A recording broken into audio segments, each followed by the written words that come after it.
Hello, everyone. It is Friday night. You know what that means? We are back. I know I took off last week. I didn't really tell anyone, but it was New Year's, and I probably was drinking. But no, not really. I had a lot to do, and I totally forgot that I didn't put an announcement out, so I'm sorry. But anyway, we are here, and I want to say hi to Daniel and Robert, and who else have we got? JD's in the house, Jennifer, Diane. This is Tom's World. What's up, Tom? Tom. It's nice to see everyone. I'm excited. We have a guest tonight, so I don't have to do all the talking, which is wonderful because I do get sick of myself talking, so I get to let somebody else talk. And it's someone that's actually really smart, a lot smarter than I am, and he's going to give you really good information. So before we get to him, I want to put up the rules because that's what we do here. Rule number 1 is you are welcome to ask questions. And in the house tonight, Divine Donna is not here. She is actually on a mini vacation with our friend Diana. But I have filling in. Tim Vickers is in the background. So make sure you say hi to Tim. He's back there manning the chat room. So you can ask questions, and then Tim will save it for the second hour because when we have a guest, the first hour is me and him, or me and her, or me and whoever, and we have a conversation. And then after the pee break, we come back and we have your questions for the guest. So keep them coming. Rule number 2 is that I don't know everything, and my guest doesn't know everything either, and that just happens. So if we don't know the answer, we'll say we don't know the answer, and if I have time, I will definitely write it down in my notebook, and I will get back to you at a later date. Rule number 3 is the Patrick Swayze rule that we follow, and that's be nice. Be nice. You can be in the chat room. You can discuss, debate. You can disagree over things. That's all cool. But just don't devolve into name calling or basically don't be a dick. That's what I'm saying. Just be nice about it and be professional-ish, because we're not really professional here.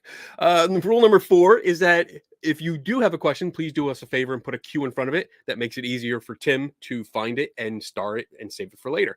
And then lastly, my favorite rule is drink up. Enjoy. It's Friday night. This is a bar. If you want to indulge, please do. With that said, I am going to switch out to my special guest and then bring in Lee McIntyre. There Hello. you go. Hey, buddy. How you doing? How are you? I'm doing very well. I'm very excited. I'm very happy to talk to you because I got to say, we met because mostly because of Melanie Trecek-King. Yeah. She had mentioned something to me and she's like, you have to meet this guy. That you guys have similar approaches and similar behavior or attitude towards how you approach people that are believers or on the other side of things. Mm-hmm. She's like, you got to do it. And it was great because she's so cute. And she's like, you got to do it. You got to do it. And then finally at SHBCon, we ran into each other. And unfortunately, I was running around like crazy. I was really busy and I didn't have too much time to actually talk to you. And but we did talk for a few minutes, mm-hmm. and it was really interesting. I really wanted to get to know you more and interact with you a little bit more. And I loved your talk. I have to admit though, and you'll find out when the next issue of Skeptical Inquirer comes out. Mm-hmm. I missed your talk. And it's not because I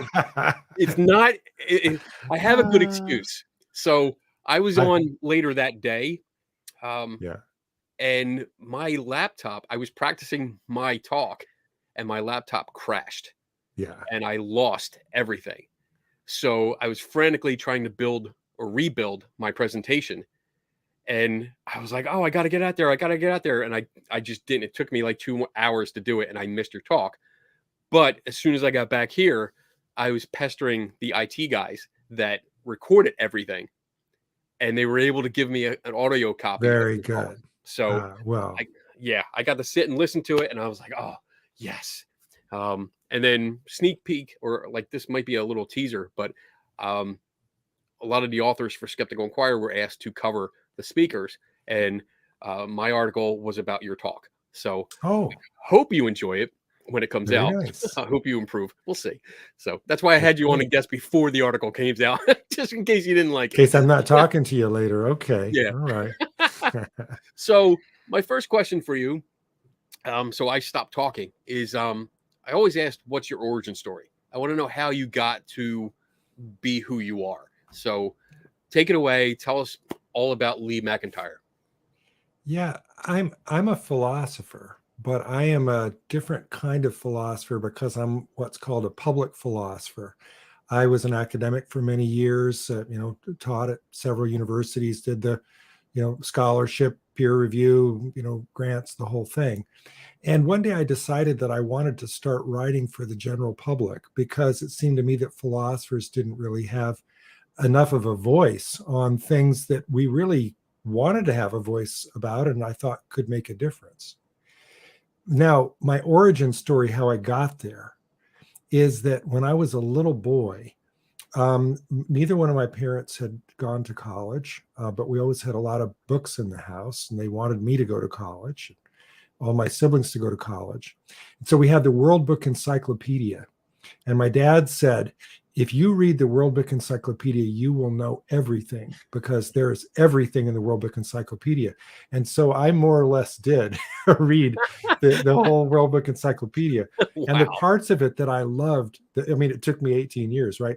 But the part of it that I loved the most was the biographical articles about the scientists and the philosophers. The people that I felt, because it was kind of interesting to me from a young age, these were the people who were remembered.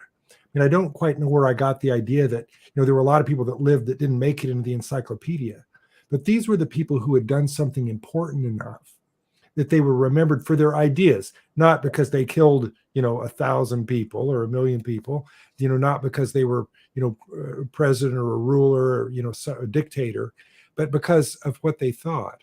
And that just always really appealed to me.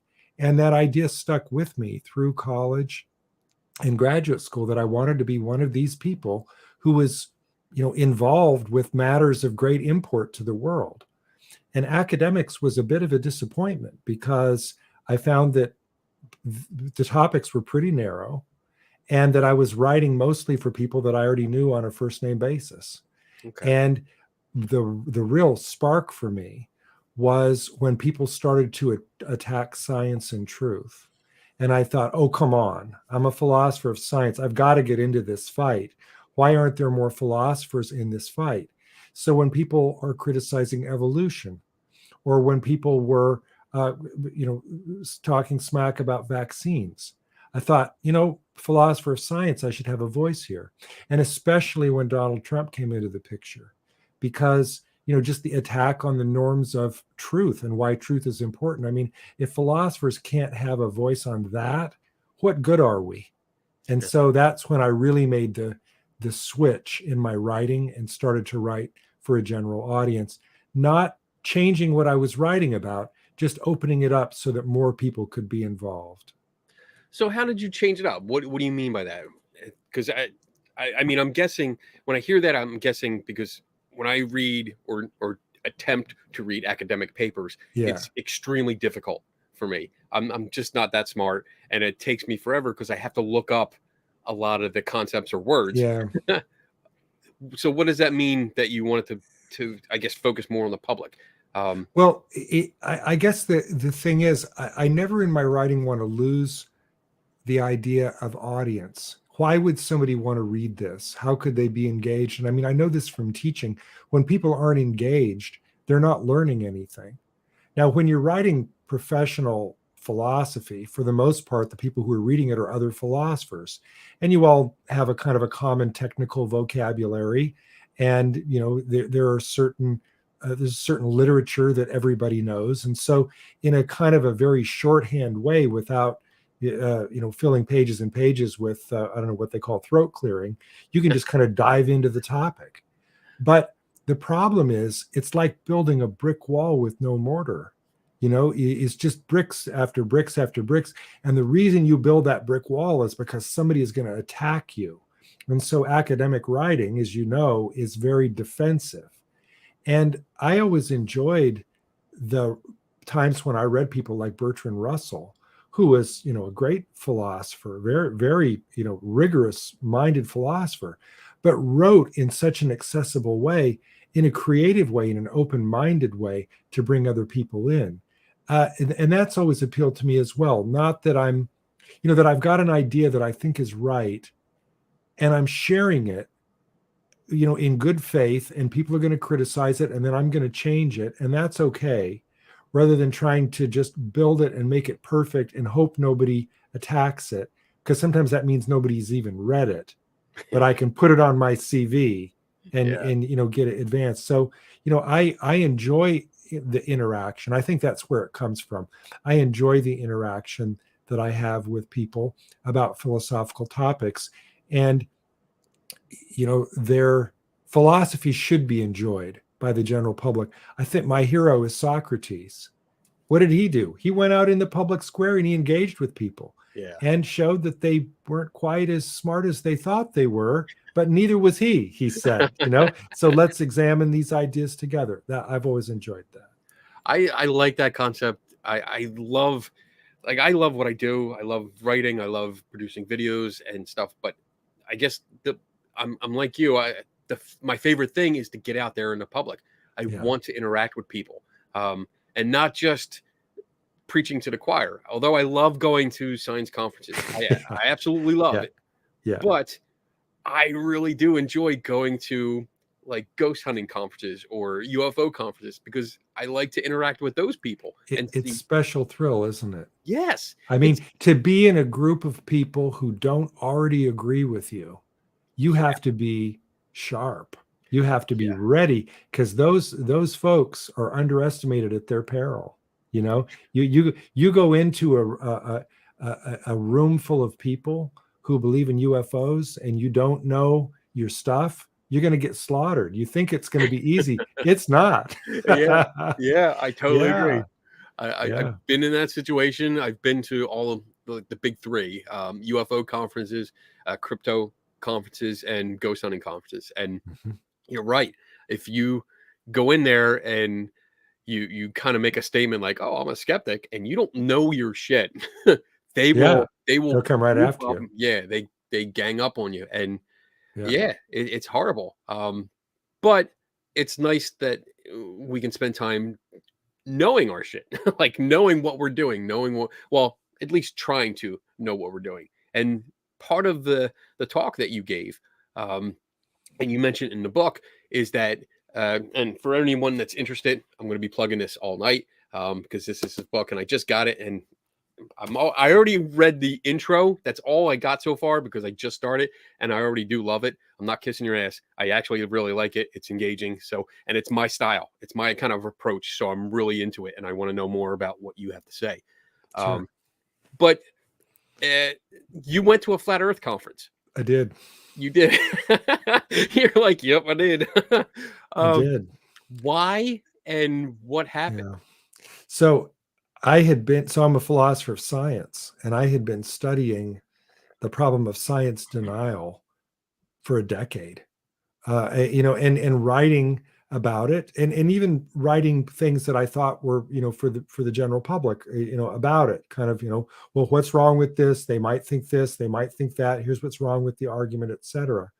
And just one day, I was thinking, just for the heck of it, how many minds am I changing? Am I really understanding this correctly by reading what other people say about it? It just felt a little insular. And so on a whim, I did a Google search to see if there was a flat Earth convention, anywhere in the world. And there was one coming up in Denver, Colorado. And I booked a flight, I bought the ticket, and I flew out there. And this was in November of 2018. And in Denver, and I just it was the weirdest thing that I could have done, because academics just don't do that kind of thing. I don't think it occurred to somebody to do something like that. But I thought, well, at least I will be able to write about this. Something interesting will happen. I don't know what, but something interesting will happen. So this was like a spontaneous thing. Was there any planning? You were just like, you know what, I'm going. So it was pretty much just decided I was going to go. Okay. And I didn't want to read up on it a lot, because I was afraid, because that's the scholarly reflex. Yeah. I'm going to learn everything I can about what they think, so that when I go in there, I can be an expert on why they're wrong. And I didn't want to do that. I wanted to go in there and listen to what they had to say. And, I mean, I was a stranger to them. They were a stranger to me. And so, I mean, I read a little bit about it. I read enough to know that the Flat Earth International Conference is different than the Flat Earth Society. And in fact, that they hate one another. It's like Oh, in the People's Front of Judea and the Judean People's Front, right? I mean, they really don't like one another, and I still to this day can't quite figure out what the enmity is about. okay. But I mean, I was but there gonna were ask. certain things that I sort of, certain ground rules that I sort of learned before I came. But then I showed up, and it was at a hotel, and um, it just seemed strange to me because it seemed like it could have been any other gathering. I couldn't tell from looking at the crowd that they were flat earthers. And I mean, there was a crowd. It was a celebration. It was almost kind of like the pregame for a rock concert or something that first night. I mean, a Okay. lot of black t-shirts, a lot of slapping on the back. And um, at first, I mean, just standing out in the parking lot as I was approaching, I thought, "Oh man, I'm in big trouble here. They're going to figure me out in a minute." But because I'd made another decision, I was going to go incognito that first day. If I came in there guns blazing, Right. they weren't going to talk to me, and so I didn't want to lie to anybody. I wasn't going to lie about who I was, but I was going to not say much. I just wanted to learn that first day. So on the first day, I come in and I find myself in this ballroom with 650 flat earthers and me, and maybe a couple of other people that were also incognito I didn't know about, some media there. And it was it was wild. They were, I mean, one myth that I'd heard before I went in, friends would tell me, "Oh, they don't really believe that. They're just goofing. They're just having a laugh." Oh no, they're absolutely serious. And so I just spent that first day I had on a flannel shirt, so I fit right in. I had on the lanyard and the first thing that happened is some guy comes up and I just registered and he slaps his arm around my back and he says, "Lee, how did you get into flat Earth?" And I said, "Well, it's a fascinating subject. How did you get into flat Earth?" You know? And so I just kind of kept that vibe, going. Or, Right. somebody asked me, one of the people asked me, "Well, now how would you classify your beliefs?" And I said, "I'm a skeptic." And he said, "Me too." And I thought, great, see? So I was building something without really knowing what I was building it for. But then on the second day, I told them who I was and we started to engage. And they were into it. They were fascinated that somebody had cared enough about them to come and engage. And just this whole scrum of people said, "Oh, be careful. We used to be like you. We came because we thought we're going to poke holes in it. But you're here for a reason and we're going to convert you." That's what they said. And so, I mean, I was really glad I went. It was uncomfortable sometimes, but I was glad I went. So when you say uncomfortable, was there some negativity? Were there some people that were not happy that you were there? Nobody told me that. Okay. I think that they had a stereotype about me the same way I had a stereotype about them, that they were afraid I was going to be a know-it-all who came in and told them, "You're dumb. Why do you think this? You're a waste of my time," et cetera, et cetera. I mean, so these are people who are routinely attacked for their beliefs. And Right. so they're quite sensitive. And, here they are in a group expecting not to, be attacked. And so I think they were a little bit afraid of that. But I approached them in a kind of a calm, respectful manner, and so we were okay. I like how you said that you said that they had a stereotype about you, just like you had a Yes. stereotype about them, and that's something that I don't think people realize. Like when we go into a situation like that, or I guess I want to say like something that might be confrontational because of Mhm. opposing views.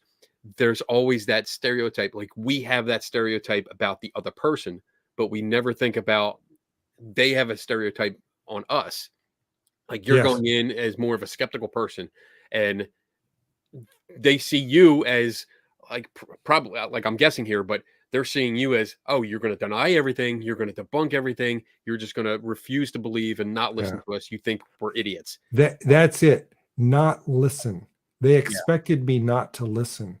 And so the fact that I'd been quiet the first day sort of disarmed some of that stereotype because I had listened. And in fact, that was the secret sauce, because if you listen to somebody, they're more likely to listen to you.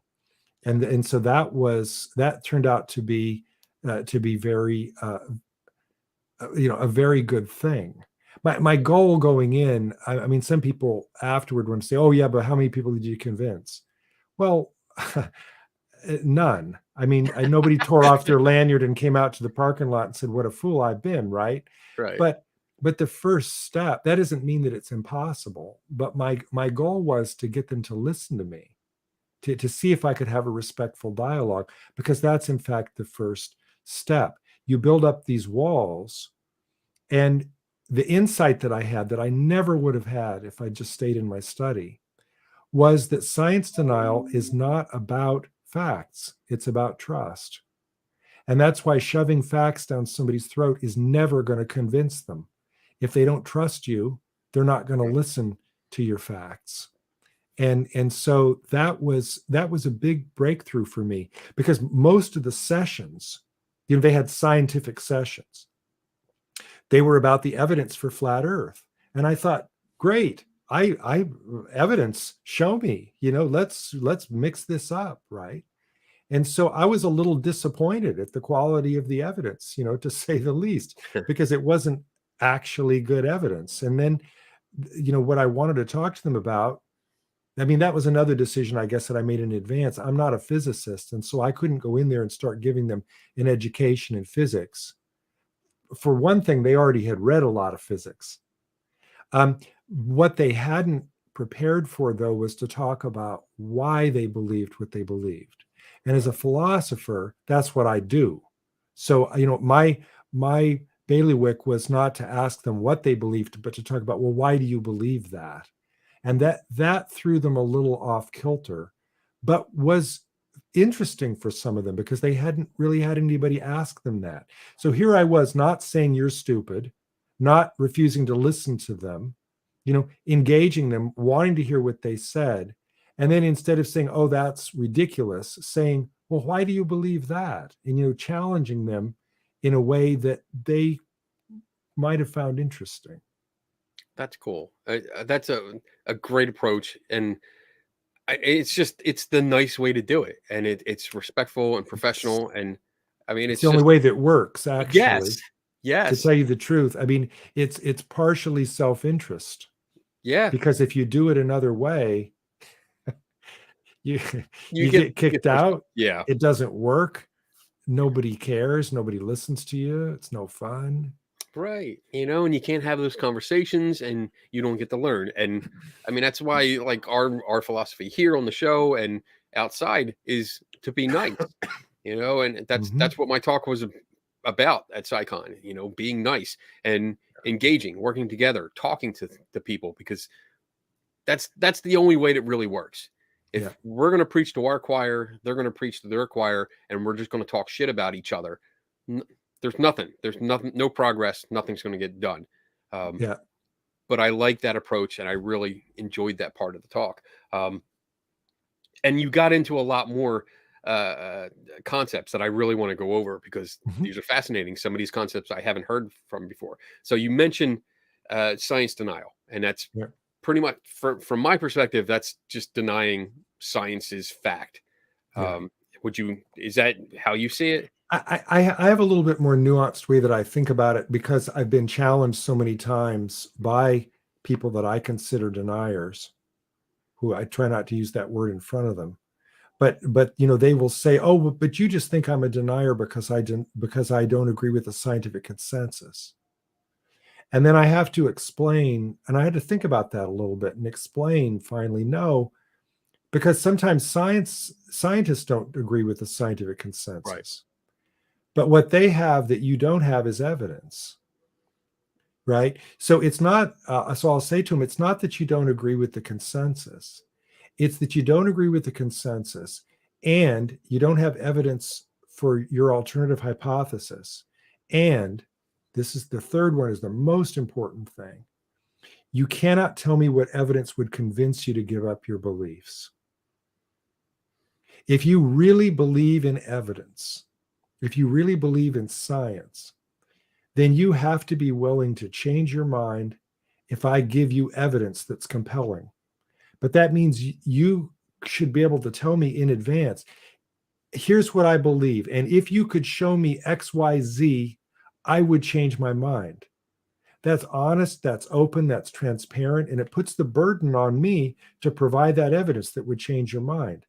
And so in my experience, the hallmark of science denial is that they will not say in advance what evidence would change their mind, whereas a scientist will always be able to say that.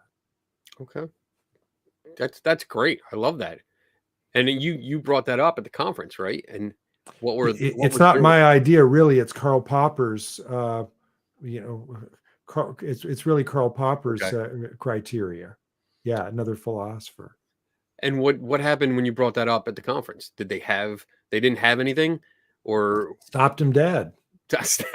and I learned to let them sit with the discomfort of their silence for a minute.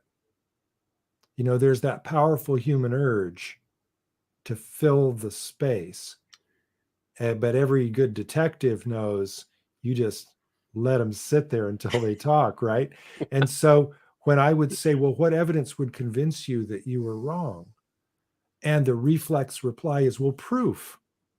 And I'll say, come on, proof. I thought you said you were a scientist. Science doesn't offer proof. Science offers warrant. It's not Euclidean logic. I mean, you can't prove to me the earth is flat. I can't prove to you that it's round. So we're talking about evidence and probability. So don't tell me proof. I can't give you proof. Boy, they didn't like that. And then it was, I don't know what to say to this man. And I was quiet. Let them stew. I love that. I love it because I love that because you knock them dead. You hit them with something like that. I didn't say you're wrong. Right. I said, you say you believe this on this basis, but you're kind of revealing to me that you don't. And and the thing is, you can't convince somebody to change their mind, but you can create an environment in which they can change their own mind.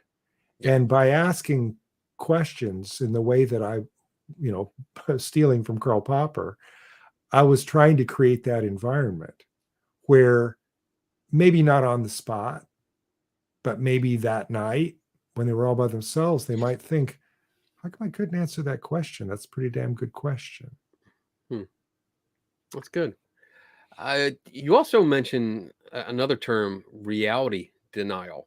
Yeah. So is that different? What is that when it comes to science denial? And I wish I had never come to that. I'm sorry. Because no, it's just where things took me. Because I was happily working on the problem of science denial, thinking that's as bad as it got. How much worse could it get than denying evolution and the shape of the earth and vaccines and the climate change? And then people started to deny all sorts of things, like the outcome of an election or the path of a hurricane or how many people were at an inauguration, et cetera, et cetera. And so I think that science denial paved the way for reality denial. Wow. Science denial, people think that science denial, look, people in the circles that you and I are in and the people watching this, and they think, oh, science denial is a joke. Science denial has been radically successful. Yeah. Science denial has been so successful that for decades we didn't do anything meaningful in Congress on climate change. The cigarette companies sold cigarettes for 40 years. Science denial was radically successful, and because all they needed to do was create doubt. And that paved the way for politicians then to say, oh, could I use the hell out of that and create doubt about anything? anything they wanted to. And so I ended up writing a book called Post-Truth, where, I was worried, and the people they misunderstand the term. By post-truth, I mean the political subordination of reality. When you pretend that reality isn't what it is because you've got a political purpose in pretending that it's not that way. That's just corrupt reasoning. And so I think of science denial as a form of reality denial. But reality denial is, I didn't coin the term, other people probably use that term, but I see that as having to enlarge the scope, because it's not just about science, it's about anything. And it's, by the way, it's the same type of reasoning. There were some cognitive scientists a few years back who found that all science deniers reason in exactly the same way, that there were 5 steps in this. And it turns out, when you look at it, it's the same for election denial or any other kind of denial, which is just nuts. So what are these steps? These 5 steps. So it's after 8 on a Friday night. So let me see if I can get all 5. I have a cheat sheet here if you need it. All right. So they cherry pick evidence. They engage in confirmation bias. They engage in illogical reasoning. They rely on fake experts. And then my favorite of all, the 5th one, is that they will think that science has to be perfect in order to be believable. And by the way, I made a mistake earlier. I talked about a confirmation bias, and it was actually a belief in conspiracy theories. That was it. Conspiracy theory. That was it. Because the confirmation bias is related to cherry picking. It's they believe in conspiracy theories. Okay. And that was fascinating at the Flat Earth Convention, by the way, because they openly embraced conspiracy theories. In fact, they would say to you, "What's your top 20 conspiracy theories?" What? So, I mean, and people from the stage who were trying to convince other people how they had sessions on how to convince people to become flat earthers. One of the guys said, if you run into somebody who doesn't believe in conspiracy theories, walk away. You cannot convert them.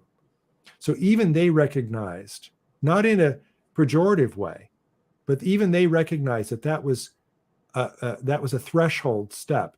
You had to be willing to believe in conspiracy theories in order to be a flat earther. Wow. Or a climate denier, or an anti-vaxxer, Yep. or an anti-evolutionist, or an election denier, all the same. I mean, I love these 5 steps, and they're great. I'm actually going to copy and paste them into you can find them.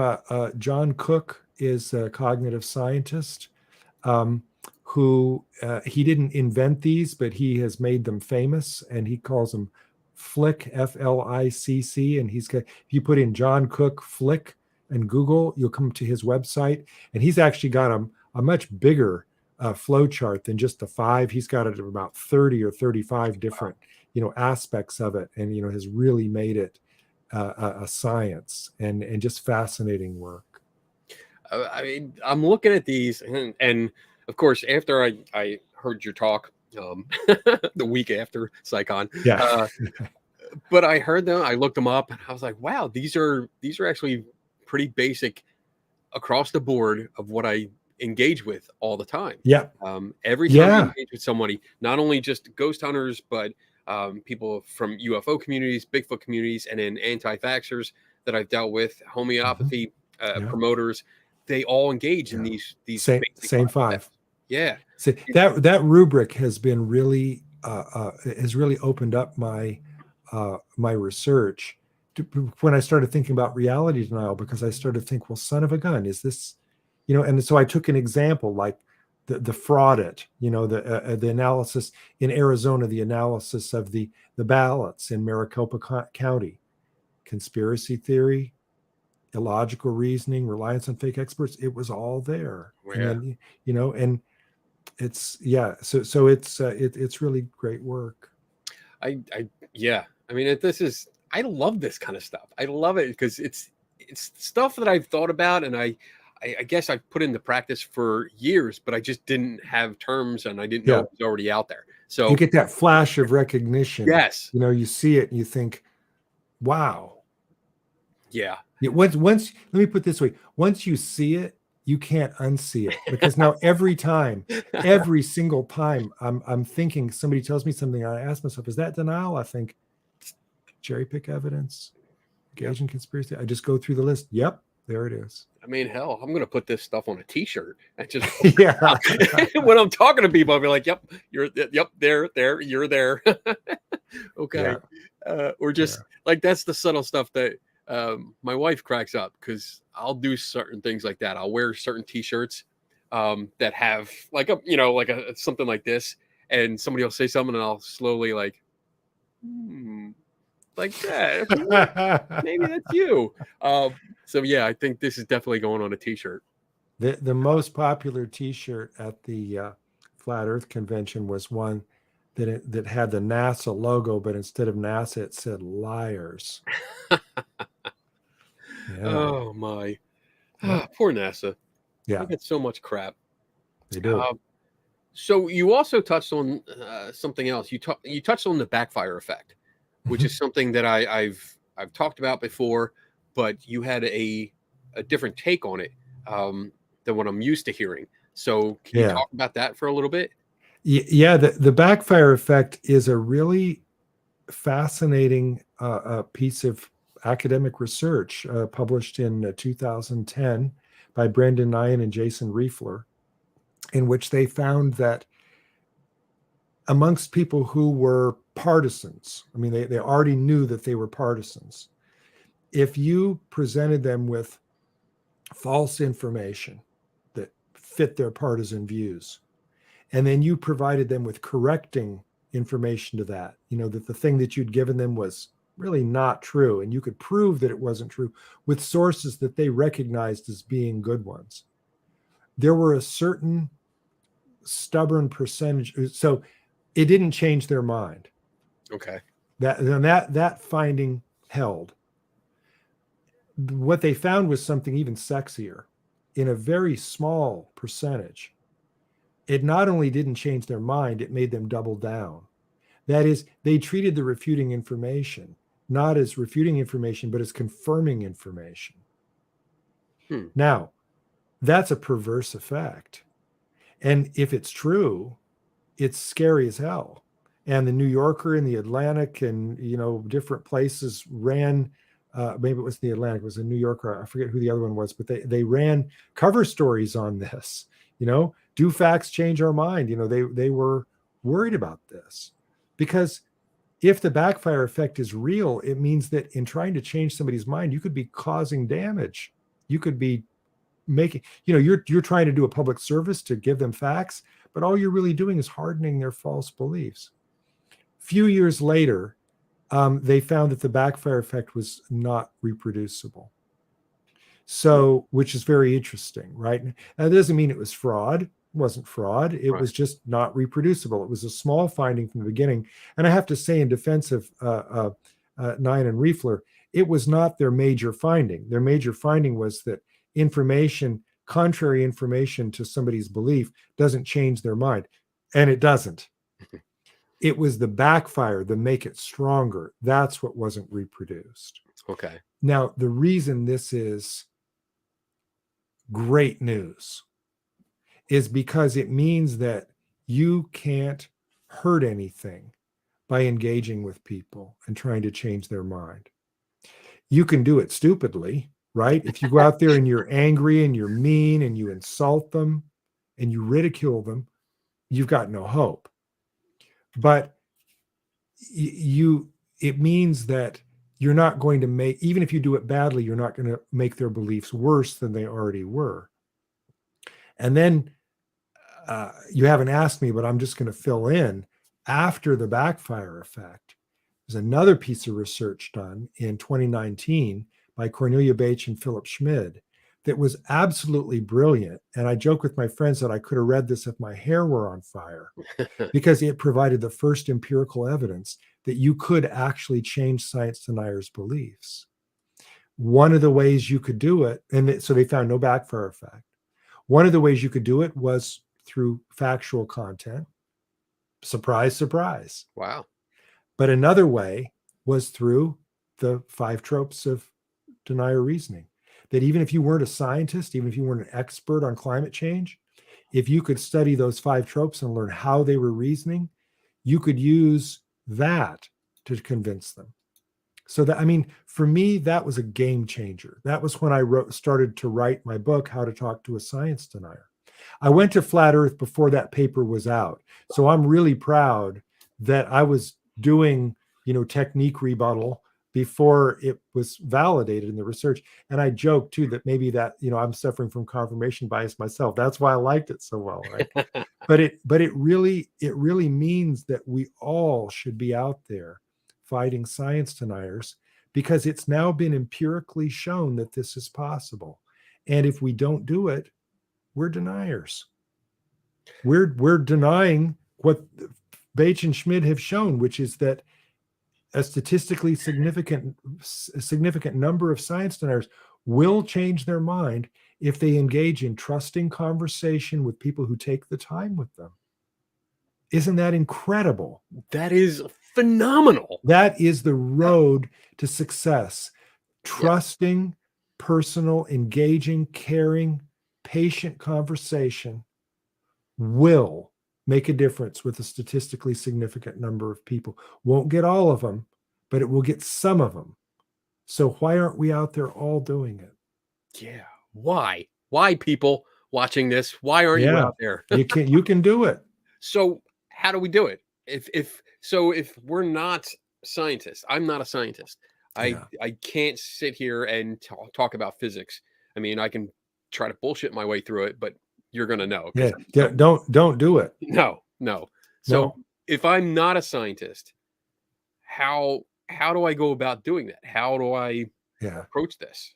Well, this is the other piece of the Bates and Schmid study that was so fascinating, because they had this content rebuttal, which is when you're an expert, talk about the facts, and then technique rebuttal, when you're not an expert on the content, talk about how they're reasoning based on this flick strategy, right? And you read the paper, they actually have a little script. They show you how to do it. Oh, here was the really, the second, it was like the finale on July 4th. There was a second finale. And the second finale was, not only do both content rebuttal and technique rebuttal work, they work equally as well as one another, and there's no additive effect. Which means that even if you're not a scientist, you can be just as effective as a scientist by talking about the flick kind of reasoning. okay. So go talk to science deniers. Say you're going to talk to climate deniers, but don't talk about, the latest findings from the, measurements of temperature of the sea ice. Because, if you're a NASA scientist, go nuts. But if you're not, what you should be doing is waiting for the science denier to say, oh, but don't you realize that the global temperature hasn't gone up in the last 10 years? And they show you this graph. And then you say, number one, that graph is fraudulent. It was retracted. It was overturned. Number two, you're cherry picking. Show the whole graph, and you'll see that, you were picking the this 10-year span that were, the most efficacious to make your point. That's not what a scientist would do. Right. So, that's just one example of a way to approach it, where you don't necessarily have to be an expert on climatology to say what they're doing wrong, because most of what they're doing wrong, I think, is the way that they're reasoning about it. And they're trusting the wrong people. And if you can get them to trust you, and how do you build trust? Through face-to-face conversation. Right. If you can get them to trust you instead, maybe you can make progress. So this sounds to me like the approach of treating the cause of an illness rather than just the symptoms. That's right. And that's how, yeah, I mean, I can't say it any simpler. I mean, that's exactly what it sounds like. And I love it. It's engaging the critical thinking Mhm. against the reasoning for their beliefs, or why they believe some kind of evidence is Yeah. actually evidence. And kind of like, instead of starting all the way at the top and trying to chisel your way down, Yeah. you start down at the bottom and say, all right, why? One of the Yeah. questions And that we go ahead. have, like that I have, and Tim in the background who shares, like as soon as somebody gives us a claim, like, oh, ghosts do this, or demons do this, or aliens are known to, anal probe and stuff like that, we ask, how do you know that? Like, that's our major question. How do you know that? And we don't do it in a confrontational way. It's more like, oh, how do you know that? Tell Yeah, me. what's your evidence? Yeah, let's discuss this. But you were going to say something. I cut you off. Can't remember. Okay, maybe it'll come back to you. Yeah. But yeah, I mean, I like that, how it's, because it sounds like more work, but I don't think it is. I think it's more work to actually start all the way at the end of their argument and try to work your way back, instead of going, hey, let's go for the base, let's go for the origin. Yeah, I just remembered. It's Okay. the thing is, you've actually got a couple of advantages that you don't realize going in sometimes. The one advantage I found with the flat earthers is that they already believed in experiment. They did experiments all over the place. They would fundraise to do experiments. They would organize groups to go out, and some of them were damn interesting experiments. There was a guy there with a rocket. He went up, 1,500 feet to see if, what he could see. Now at 1,500 feet, he's not going to see the curvature of the earth, but they had a kind of an experimental attitude. What they didn't have was the ability to say, oh, I didn't see what I thought I would see, therefore there must be something wrong with my hypothesis. So they weren't thinking about it like a scientist did. But that gave me a certain amount of leverage, didn't it? Because they were already skeptical. They believed in the power of evidence, though they didn't live by it. They didn't, know how to change their beliefs on the basis of it. They liked experiments. They were interested in, reading the scientific data. So I kind of felt like, and every one of them used to be a globalist. Every one of them used to believe in the round earth. So there were certain advantages there that, I could really run with. And it's going to sound strange to you, but the place that I really get the most inspiration about this method of respectful, calm, patient conversation is not from the scientific literature. It's from that method being useful in other venues, because that same method I've come to learn after writing my book. While I was writing my book, I looked up one day and realized that same method is used elsewhere in certain types of psychology. It's used in something called street epistemology. It's used, there are really life-changing books on people who use this technique to get people out of cults or to talk people out of white supremacist beliefs. And damn it, if they can do that, we ought to be able to talk people into getting their vaccines. Yeah. How does somebody ever give up white supremacy? They do it because somebody that they trust befriends them, takes the time, asks them all the questions, lets them talk, and lets them come to realize that it's not a view that they can support anymore. Right. And I can tell you the books that I read on this.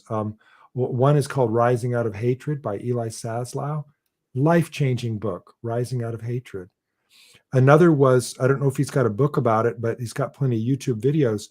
There's a fellow named Daryl Davis, who's an African-American blues musician, who has single-handedly talked 200 Ku Klux Klansmen out of the Klan. They give him their robe as testament of their giving up, renouncing their beliefs.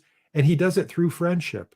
Now, how he does that, I have no idea, because you would just, how is that even possible? But it's an inspiration that people are able to do that. And I didn't invent this method. This was the seeds of it I learned from Michael Shermer in his column in Scientific American. Okay. And I forget what it was called, How to Convince Somebody When Facts Fail, I think. And I thought, well, that's kind of interesting. Yeah, don't ridicule them, don't correct them, just, let them talk. Yeah. There it is. That's the philosophy I embrace. I mean, I love that. I went through, and I apologize to all the viewers because they've heard this a dozen times, but when I was a ghost hunter at one time, and I believed everything. I was all in, and I made my transition over to the skeptical side, and doing so, in the beginning, I was angry about everything that I used to believe. Like, how stupid was I? And I took it out on everyone else. And I was confrontational. I was angry. I was looking for a fight all the time. And it didn't work. It just didn't work. People didn't want to talk to me. And as soon as they see me coming, they'd walk the other way, or, it was it. And at the time I thought, aha, I got you. I got you. You're just afraid of me. And then I realized, no, I'm being an asshole. And I need to change this because they're not listening. They're still going on with their own beliefs. They're still promoting it. Everything's the same. The only thing that's changed is me. This was when you were trying to convince them to get out of it? Yes. Okay. Like trying to tell them they're wrong. And that's it. That was the approach. I was trying to tell them, you're wrong. You had the conviction of the reformed person, right? Yeah. Another interesting thing I read was Steve Hassan's work on cults. He was a former Moonie, and he now helps people get out of cults. Nice. And so some of the things that he says will have resonance with some of the techniques I talk about and how to talk to a science denier. Yeah, he's a really interesting guy. That's cool. I like that. You did talk. I saw that you spoke about 3 levels of engagement too. And I think like one was inoculation. Can you talk a little bit more about that kind of? Yeah, I'm trying to remember where I said it in terms of 3 levels. The thing that I've come to a lot, the thing I'm interested in now, is kind of since writing that book that's really kind of fascinating me more. Okay. Is inoculation, because there's debunking, and we all know what that is. Okay. You wait till the person is sick. You wait till they're infected with the belief, and then you try to get them to give up the belief. And that's very hard to do because, as Mark Twain said, it's easier to fool somebody than to convince them that they've been fooled, right? Yeah. So to debunk somebody's belief, and this goes back to Nine and Riefler, very hard to do. But there's some brilliant work by Sander van der Linden, by John Cook, same guy with Flick, by Stephen Lewandowski. These brilliant cognitive scientists have done this work on pre-bunking. Because what if you can get to somebody before they've gone down the rabbit hole, before they believe the conspiracy theory, before they're convinced that this false thing is true? And that sometimes goes under the name of inoculation theory. That goes back to McGuire back in the 60s. And that view is really having something of a renaissance now because of the empirical work that these people are doing. And my friend, who he's my friend, so full disclosure, but I'm going to plug him because he's brilliant. He's got a great book. It's called Mental Immunity, and his name's Andy Norman. And he has written this book about how to build up your own cognitive immunity to bad ideas. Wow. And it's kind of like this: put your own mask on before you help those around you, right? Yeah. Read this book and it will help you learn how to be more mentally immune. And then once you are, then you can help other people. And so this is I think this is a movement now. It's not just an academic thing, because we're trying to get more. And again, full disclosure, I'm involved in this. Andy's got a a think tank called CIRSE, the Cognitive Immunology Research Collaborative, and I'm a part of it, and so are some of the other people that I mentioned. And we're interested in how we can help people in government, in public health, in all of these areas in science that are just kind of flummoxed by all of the disinformation and bullshit that comes at them, and how to push back. And I think one answer is pre-bunking. Don't wait to debunk it. Get to them with a skill set that they can use before they're suckered. So can you, just for everyone else, can you clarify a little bit more? Because from my experience, pre-bunking seems to be, that's a relatively modern term, newer term. Yes, that's right. And I've come across a few people that have heard it and they immediately think, well, that just means you're dismissing it. You're not even going to listen. You're dismissing it before you even hear an idea. Yeah, that's why inoculation theory is is synonymous with it. It's a nice term, right? That's why I'm glad Andy used the term immunity, because it really makes it clear. Think of it this way: suppose so in the classic experiment, in the Nine and Riefler experiment, in the Bache and Schmidt experiment, they let people hear false information, and then they tried to take it back. That's debunking. Okay. Imagine an experiment in which you knew somebody was just about to hear false information, and you wanted to tell them something that would make them skeptical of what they were about to hear. What would you say to them? What you might say is, now the person who's going to speak to you next is going to tell you a conspiracy theory. And you're going to know it's a conspiracy theory because, it's going to explain everything in one package. It's going to have no evidence in its favor. And then when you point out, any hole in it, or, that it doesn't have evidence, they're going to say something like, and that's why the conspirators are so brilliant, because they've covered up all the evidence, So you get the person ready. You make them skeptical about what they're about to hear. Right. And then when they hear that conspiracy theory, they go, oh, I knew. I mean, it's a cognitive bias that we all have. Yeah. You believe the first thing that you hear. So if the first thing you hear is don't believe a conspiracy theory, then when they hear the conspiracy theory, they're skeptical of it. It's just a matter of and this goes back to a technical problem in philosophy of science called accommodation versus prediction problem. It's a cool logic problem in philosophy of science. And you want to get there first with the evidence. And so Andy's right. Get that person immune. Get them ready before they hear. There was a nobody watches it anymore. There's a gorgeous public service film from the 1940s called "Don't Be a Sucker."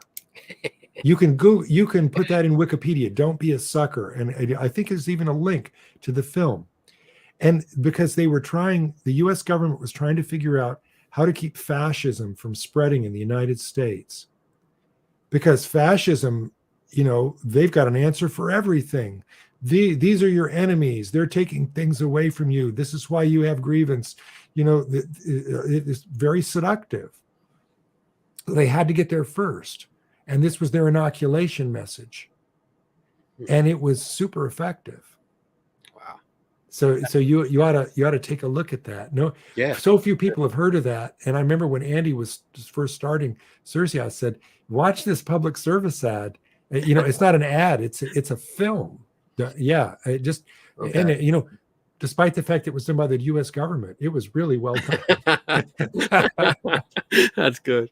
Yeah, that's something I wrote it down, so I'll probably it's cool. Watch it after the show ends. It's cool because now I'm curious, and it's funny because I think I'm seeing, like, I can see Tim in the background, and every time you mention a book or something, I can see him look down. It looks like he's writing it down. So I know Tim's got a list going. All right, so we are at the 1 hour mark. Okay, which means we get to do our pee break, and then when we come back, we will be doing viewer questions. I know I see a few in the queue already. Very good. So at this time, everyone go empty your bladder, fill your cup, come back, have questions ready, and throw them in the chat room, and then we'll get to them in about 3 minutes because the break is about 3 minutes long. All right. So Okay. you have 3 minutes and 9 seconds from now.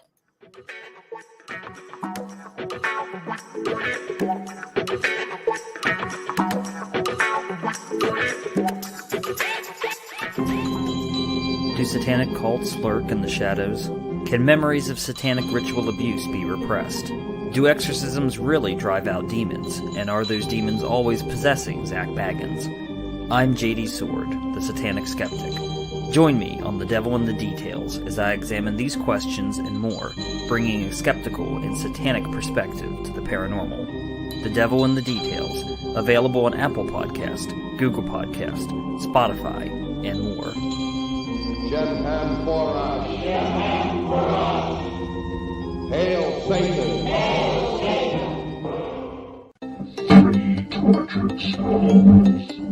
Are you tortured by what you see and hear about the paranormal field? Join us as we critically examine and question paranormal claims, science, ghosts, demons, cryptids, UFOs, ghost hunting technology, and much more are all on the table for discussion. 3 Tortured Souls is a video podcast that streams live on Saturdays at 8 p.m. Eastern and 5 Pacific. 3 Tortured Souls.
All right, we are back. I feel much better now. How are you doing? You good? I got hot. I took off my sweater and I turned on my bookshelf. My son-in-law is a carpenter, and before he was my son-in-law, he was trying to, get on my right side. And I always said I wanted some lit bookshelves. And what he made for me, he didn't light each individual shelf. He put in a opaque glass behind it and lit, frosted glass, and he lit behind. Wow. And so it's kind of a sculpture. And so I can change the color, and tonight I'm kind of feeling purple, so put on purple. That is awesome. I love that. It's kind of fun. Love that. All right. So this is the second hour. This is when we do questions, viewer questions. So I have no idea what people will ask. It's all up for grabs, and it's actually kind of fun because sometimes you get like on point questions, but sometimes you get off the wall questions. So my favorite part of anything Q&A. Interaction. All right. Go. So let's go with the first one. JD asks, what was your thesis about? My dissertation, for graduate school, you probably mean, I defended the idea that there could be laws of human behavior. I've always been interested in comparing the natural and the social sciences. I love the sciences, and the social sciences never seem to measure up. And I wondered, why not? Why couldn't the social sciences be just as scientific? And so I explored whether or not it was possible to predict and explain human behavior through laws. And I'm not 100% sure that I agree with the thesis that I put forward in my dissertation anymore, because I now think that what the social sciences are missing is not anything methodological. It's the attitude. I wrote another book called The Scientific Attitude, where I made the claim that what's really special about science is that it's open to new ideas and willing to change the theory based on new evidence. And that's what I feel now was really missing in the social sciences. But I still love the social sciences, and it hurts me when I hear people in Congress just kind of rejecting the social scientific data as if it doesn't count. Of course, they're doing that even with natural scientific data now. So, Right. Yeah. Right. Cool. All right. Let's see what we have here. Bob. I don't think Bob's with us anymore. I think he took off for the night. But here's this question. What do you say if their only response is, why do you believe that? Is faith. And that's where they are stuck, and not just religious faith. Yeah, that's a terrific question. That was my opening salvo with Flat Earth, because about 75% of them were evangelical Christians. Now, that's not to say that if you're a Christian, you're a flat earther, because of course most Christians are not flat earthers. Right. But it was just a demographically interesting fact that most, you see my dog walking around back there, that most of the flat earthers were evangelical Christians. And so I would ask them, oh, so is your view just based on faith? No, absolutely not. They were adamant that their view was not based on faith, that it was based on evidence. And that even if it conformed with certain beliefs they had based on faith, that it was not their faith. Now, I'm not sure that's actually true, but that's what they said. So it gave me leverage. So what do you say to somebody when they say their belief is based on faith? I don't think there's anything you can say, because if somebody says that their belief is based on faith, what they're basically telling you, without realizing that they're telling you, is that they're saying, I will believe that no matter what the evidence. And at that point, it's not an empirical belief. So what can you say to get them to change their mind? Yeah. It's just, it's not a conversation that you can win. It's not one that they're usually open to. Mm-hmm. But most of my conversations at Flat Earth were with people who were people of faith, who wanted to talk about evidence. And we made a lot of, we had a lot of interesting conversations, but their faith would leak into it. Okay. The faith would leak into it, like that's where the conspiracy came from, that, it was a conspiracy from the devil, etc. Oh, okay. Yeah. I'm in the same boat with you. I agree with what you said, because sometimes when that comes up and their answer is, well, I base it on faith, then I kind of have that idea, like, all right, well, this conversation is not really going to go anywhere. It's kind of dead in the water, but I'll keep talking, but I'm not going to pursue I guess a debate. The thing is, it's hard not to offend somebody. Yeah. When you're asking them to change their faith, and yet science denial is often about identity. And so you really, in some sense, are asking people to change a fundamental belief about who they are in the world. So I don't know. I mean, maybe you could have that conversation. The other thing that happens with me is when somebody tells me that their belief is based on faith, I don't quite have the courage to ask a question that I should ask, which is, what are you afraid of?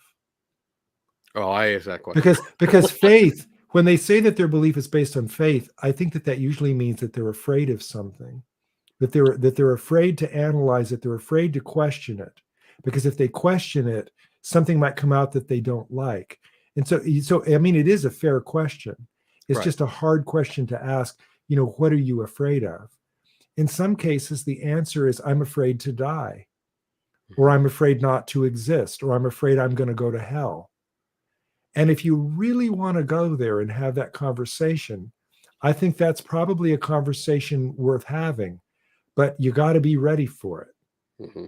You got to be ready for that. And I have to say, I'm not often ready for that conversation. But it's maybe I should be. It's interesting over the years when I've been faced with that kind of conversation, and it usually comes up more on religious topics rather than like the ghost hunting that I'm used to dealing with, or UFOs. Although it does bleed over, Mm-hmm. and I find that it's almost like people need a sense of there's someone else in control, and they're not responsible for certain things. Yeah. Almost like, and I feel weird saying it, but almost like they have someone to blame. Oh, that's interesting. Yeah, they're not in the front seat of it Yeah, anymore. they're I mean, not in the driver's seat. it's it is possible for somebody to have a belief based on faith that's not based in fear. I think it really is. I mean, suppose you'd had an out of body experience. Would anything that somebody said convince you that hadn't been real? But I guess that's not faith, is it? Then that's evidence. I'm thinking of the great skeptic A.J. Ayer, who one day ate a fish, died, and then came back to life and reported an out of body experience. So I don't know. I mean, I don't know. I don't know how to answer it. I saw that the same person just came back and asked another a follow-up thereafter. Funny thing is, after I left religion behind is when I stopped worrying about what happens when I die. I don't like, for me, when I do think about it, because I do think about death, because it's just something that comes up. Yeah. And it does. I have a fear of death, and it's not the actual dying part. It's the fear of, well, non-existence that Yes. I have so much more I want to do. It's like, Yeah. I'm sorry, I don't have time to die. I have stuff to do. I have projects and I have places to go, people to meet, things, food to eat and try. I don't want to die. But I know it's there. And I've reconciled that fear with the idea that, well, when it finally hits me, at least I'll get to sleep. Like, I'll finally get to sleep for a while. The fellow that just said that after he gave up belief in God, he was no longer afraid of what happened after he died. I'm not sure how they're related. There are an awful lot of people who think that they're related.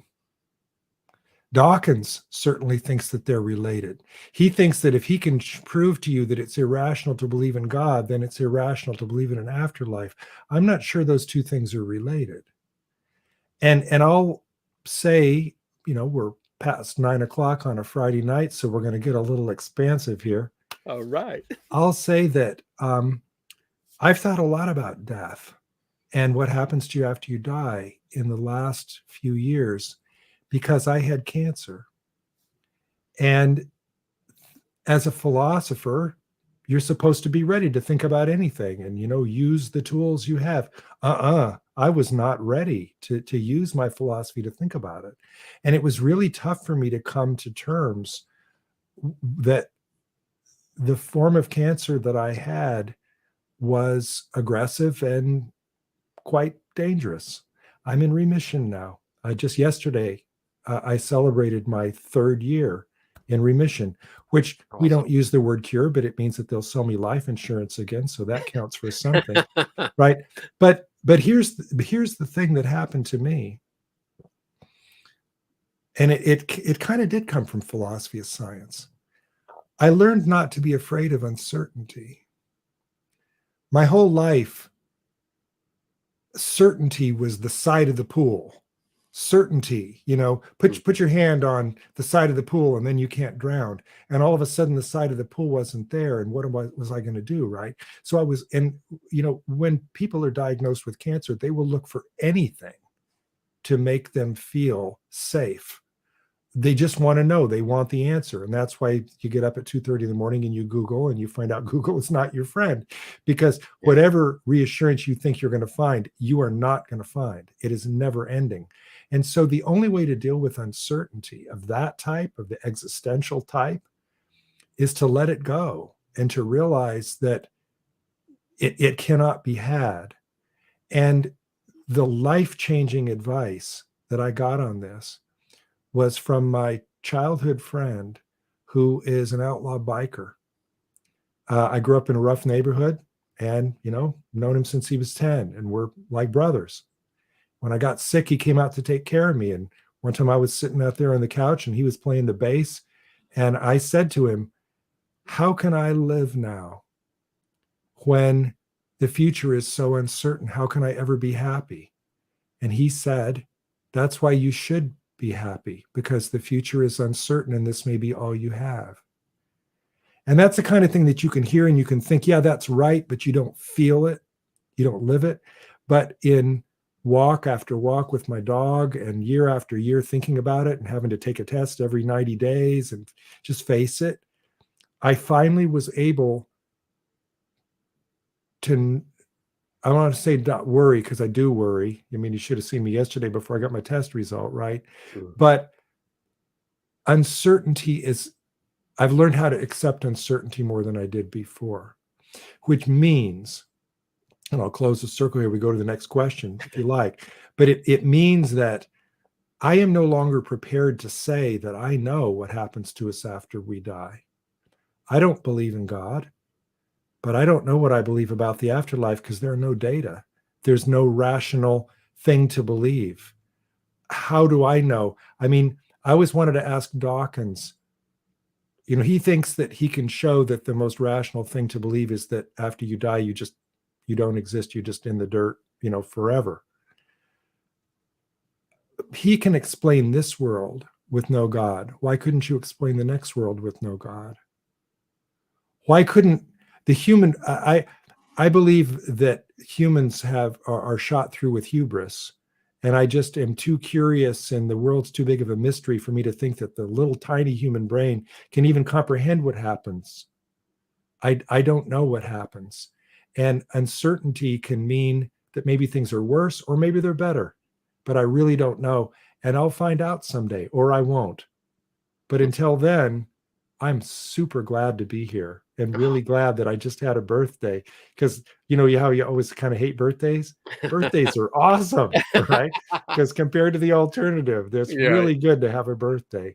So I'm sorry I gave you a lot on that one question, but that kind of was a can opener question, because I am a skeptic about so many things, but it means that I'm also a skeptic about what I see as hubristic claims about knowing what happens to us after we die, because you don't know. And that's not because I believe any particular thing about what happens after we die. It means that I think that there are some things that are beyond human comprehension, and that's one of them. That was great. I mean, that was great. And I want to say I'm glad that you're here, because me too. I really enjoyed that I got to meet you and that we get to talk tonight. Because I think you're a wonderful person and I really enjoy it. So I'm happy. Thank you. And cancer just sucks. I mean, many of us does. With it. I was fortunate that I had a type that there was a treatment for, and so here I am. And I had a best doctor in the world that I dedicated my book to, by the way. Oh, cool. Because he saved my life. Oh, that's awesome. Yeah. All right. Let's move on to the next question. Thank you, Tim. Did anyone ever address why NASA would want to deny a flat Earth? If it were flat, there would what benefit is there in claiming it's not? Hey, Jade Kitten. Makes no sense at all. Yeah. Their conspiracy was that every scientist, every teacher, every government official, every pilot, every astronaut, all the elites were keeping this gigantic secret because they were rewarded by the devil for doing so. That's That really is that's it. what they That's the said. conspiracy. Yes, that's the conspiracy. Wow. So Not something. now, and I gave a talk to NASA, in which we were talking about this, and I mean, anybody who's ever known scientists knows they can't keep a secret. I mean, they'd be trying to refute one another. Nobody. I mean, imagine the grants, the notoriety, the fame that would come to the first person who broke the conspiracy. No, but they think that it's some sort of a reward, which I had to be careful of, by the way, because here I am in this group, and non-believers in flat earth fall into either two categories. You're either an agent of the devil or you're fooled by the devil. So you'd better not be an agent of the devil walking in there, right? I mean, I never felt physically afraid, but that it's not a trivial thing. That's surprising. That's really surprising to It me. is. I didn't think the devil would have anything to do with that conspiracy theory, but I mean, does that fall in with the because they were I think you said evangelical Christians? It's that, I mean, the devil's a betrayer. The devil's supposed to be a fallen angel, right? If you read Dante, he's in the ninth circle of hell. He's frozen in the ice in the ninth circle of hell. And the ninth, the smallest, the worst circle of hell in Dante's Inferno is it's not the heretics, it's the betrayers, right? And so it's the ultimate betrayal. The earth is round, but they've deceived you into thinking. I mean, the earth is flat, but they've deceived you into thinking that it's round. Who else could do that but the devil? Now, that might lead you to think, and that's a good reason not to believe in the devil, right? Because nobody could do that. But I mean, but in their idea, no, this gigantic thing, who could it be? Oh, it must be the devil. Or, they would have other things like, a lot of them had an origin story about how they got into flat earth. And it was when they lost their faith in something, like they were watching the Twin Towers collapse, and their mind immediately went to, that can't be an accident. That had to have been planned. Wait a minute. If they can lie to me about that, they could lie to me about the shape of the earth. That's literally the leap that their reasoning took. Wow. It's odd. It's odd. And you wouldn't know that unless you sat and you really talked to them, because that doesn't make it into casual conversation. You have to really dig in. Okay. That makes me want to attend one even more now because of the oddity of that conspiracy. Listen, I'm all for it. Well, you know what? The next time you plan on going, you let me know. I was going to go back, and then the pandemic hit. Okay. Then I got sick, then the pandemic hit. But I mean, I was going to go back. I was going to bring a physicist with me.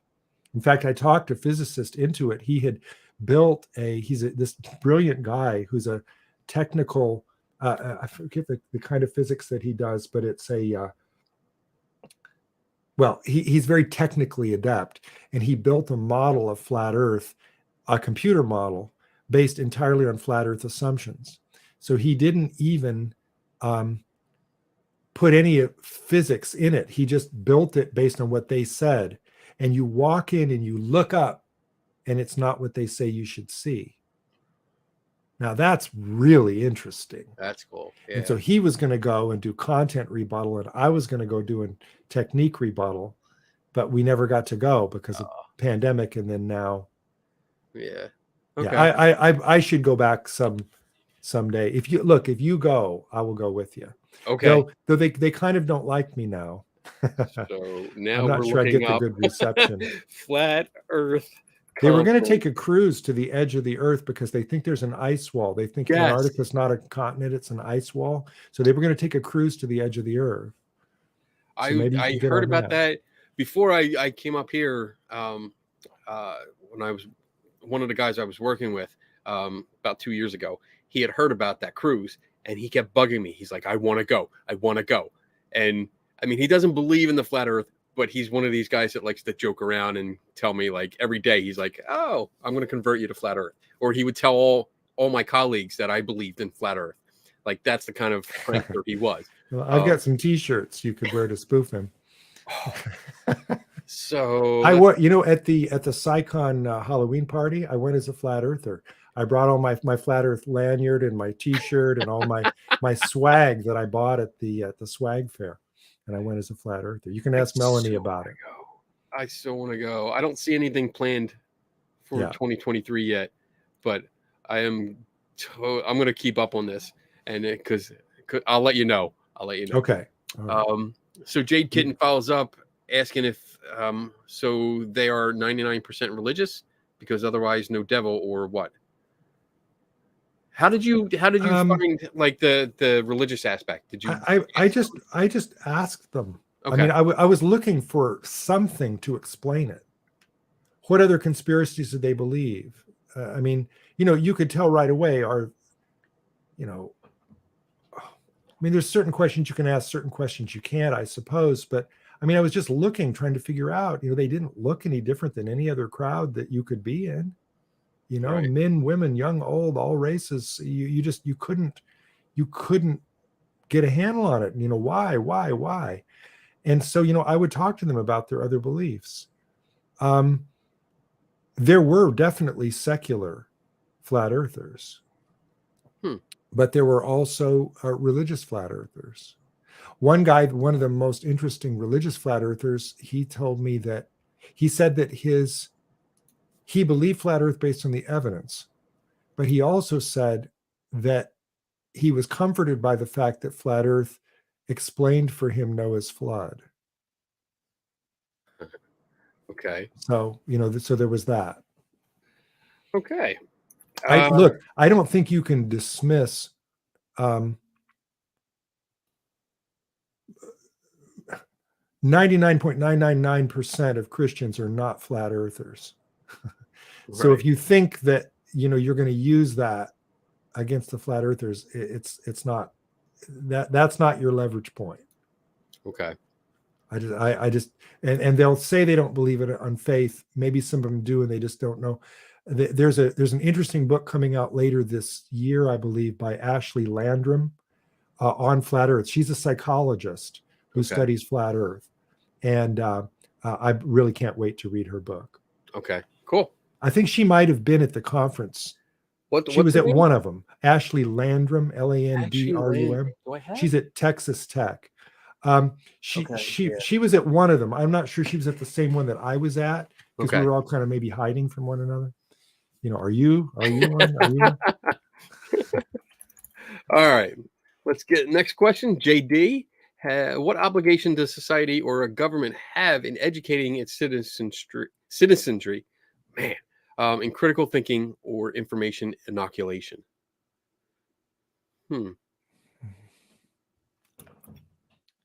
It's a tough one. I mean, they could clearly do a better job. Yeah. I mean, Biden tried to set up the Disinformation Governance Board, and it lasted 2 weeks. Ironically, because they weren't prepared for all the conspiracy theories and disinformation that took them down, right? They appointed one of the world's leading experts on disinformation to head it, and she was just savagely attacked through every conspiracy theory and lie and, you know, rumor, and you know, was out within a couple. I think she resigned within a couple of weeks.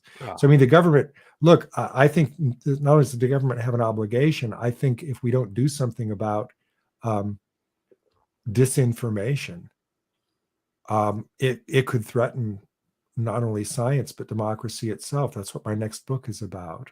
My forthcoming book is about disinformation and its threat to democracy, because denial comes from disinformation.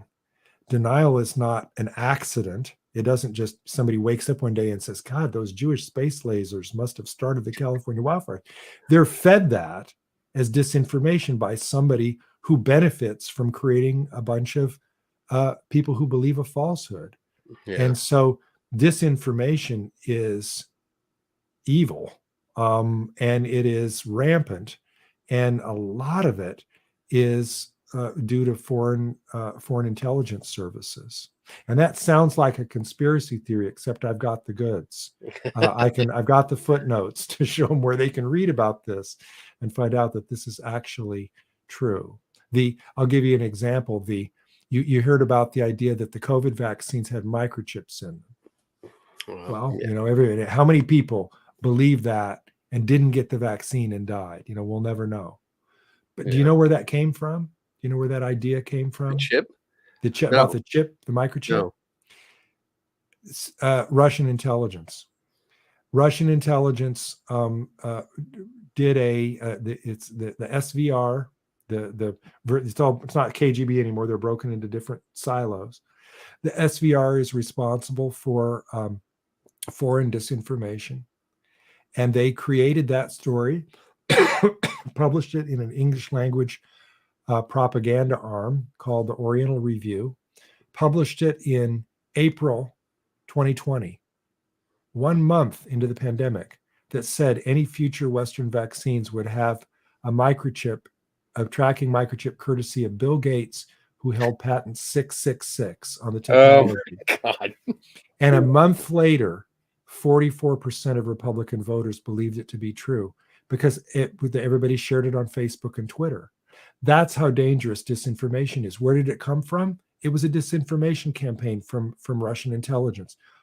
They've done the same thing to us about measles vaccines, about HIV/AIDS, about GMO foods, about climate. There is a war on American science, courtesy of Vladimir Putin. Is he also attacking, our political system? Well, we get the unredacted version of the Mueller report. Maybe we'll find out. But I mean, it was in the Wall Street Journal. It was in the New York Times.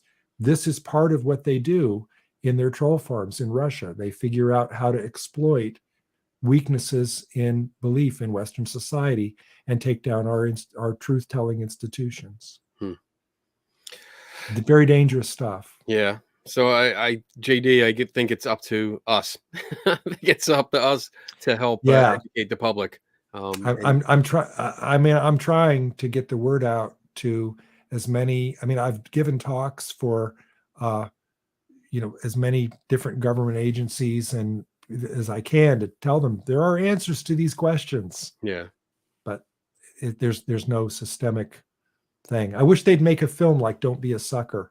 I wish they'd make one about vaccines like that. Yeah. Yeah. Wait till you see it. I can't. You won't believe it. Now. You'll watch it. 1946. Really? 1946? Wow. It was that good? Yeah. All right. I'm excited about it now. I can't wait. All right, Tim. Oh, Tim's on the ball, man. Daniel Reed. Oh, Daniel. Hey, how you doing? I loved your last article. Were there a mix of professionals or educational levels at the Flat Earth Conference? I didn't talk to everybody. I talked to about 20, 25 people, based on out of 650, based on my sample of the folks that I spoke with. A number of them were, they were more blue collar. Okay. Now, I say that not to disparage them. I grew up in a blue collar family. The question that I always had is, to what extent were their beliefs? Some of them would get fired for their beliefs. Some of them would get kicked out of their churches, kicked out of their family for their flat earth beliefs.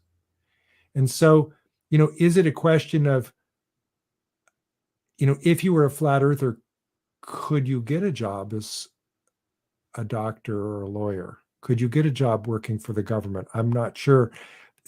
Though I'm sure some go incognito.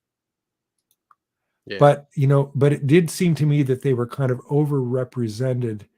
I mean, that was one demographic thing that I did notice, that a number of them, it was overrepresented amongst people who were not very high on the socioeconomic ladder. Okay. Now, I'm not a psychologist, and this is why I want to read Ashley's book. But would a psychologist say, they felt disenfranchised? They felt like the elites were against them, and this was a way to explain that. I don't know. Okay. Cool. Thank you. Good question. Let's see. Paul. Hey, Paul. Nice picture, Paul. I like that. James. How do you deal with a pseudo believer that always thinks their beliefs are on equal footing, like homeopathy? Drives me crazy. Equal footing with yours.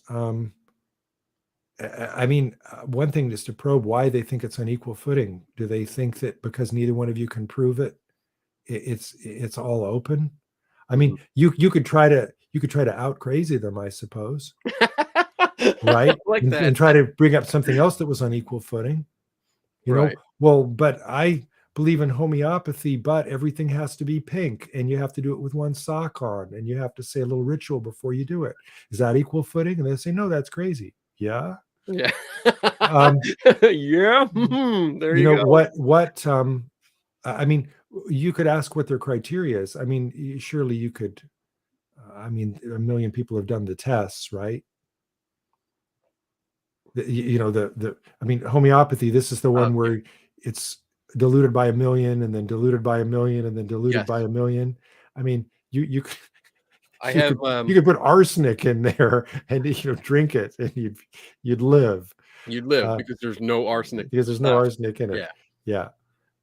But yeah, I agree. Like you can. I do the same thing. I either try to talk to them and take your approach. Like let's. Why do you believe that your belief is on the same footing? Let's explore that. Yeah. Or I do the same thing. I'm like, well, if you believe that aliens come down and abduct people on a regular basis, then what's the difference between believing in fairies that come into your bedroom at night and steal your teeth?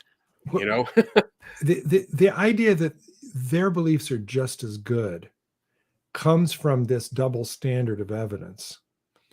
It seems to me that an awful lot of deniers and pseudoscientists have this idea that you have to prove what you believe, but they don't have to prove anything at all. Right. Or the way I think of it is, anything they don't want to believe, they need massive evidence for. Anything they do want to believe, they need no evidence at all. That's not right. Melanie actually has a diagram that I just saw. I'm not sure where I saw it, but ask her for it. She draws this really crisp distinction between a denier and a pseudoscientist. That's kind of interesting, right? That the denier is somebody that won't listen to any evidence, but the pseudoscientist will listen to. I forget how this goes. I mean, I could draw my own distinction, and I do so in one of my earlier books in Scientific Attitude. But she's got this very crisp way of doing it. It's a diagram. Right. You should ask her for that. I wish I had it right here, but ask her to show you. Yeah, I think I've seen it too. I was quickly looking to see if it was available on her page, but I don't see it. Yeah, the difference between a denier and a pseudoscientist, and I mean, in some ways they're kind of the same, but in another way they're different. I drew a little 2x2 matrix in my book to try to look at them and see it. Were they exact opposites, or were they really exactly the same? So yeah, Sagan has some interesting stuff on this. I think I have it here. Let me see if this is what you were talking about. There it is. Yeah, look at that tech. Look at that. I couldn't do that with a gun to my head. Yeah. Okay. Science denial, pseudoscience. Yeah, so a pseudoscientist wants to believe and has a very low standard of evidence, and a science denier doesn't want to believe and has impossibly high standards of evidence. Yeah, that's a very crisp way to make that distinction. Yeah, very now, good. I think it's so beautiful that it also can't actually be true, because there's actually a cousin relationship between deniers and pseudoscientists on this double standard of evidence. But that's a debate for Melanie and me to have sometime. But I think that's just a brilliant thing that she put together there. Awesome. Thank you, Paul. Good question. And moving on. Maybe. Oh, there we go. JD, do you generally accept the idea of non-overlapping magisteria and its consequence that the question of God's existence is fundamentally not an empirical question?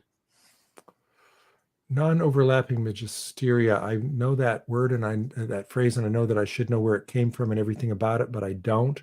But I'm going to answer the second part. Is that from Sagan, or non-overlapping magisteria is the view advocated by evolutionary biologist Stephen Jay Gould oh, Gould? Yeah. that science and religion each represent different areas of inquiry, fact Yeah. versus values.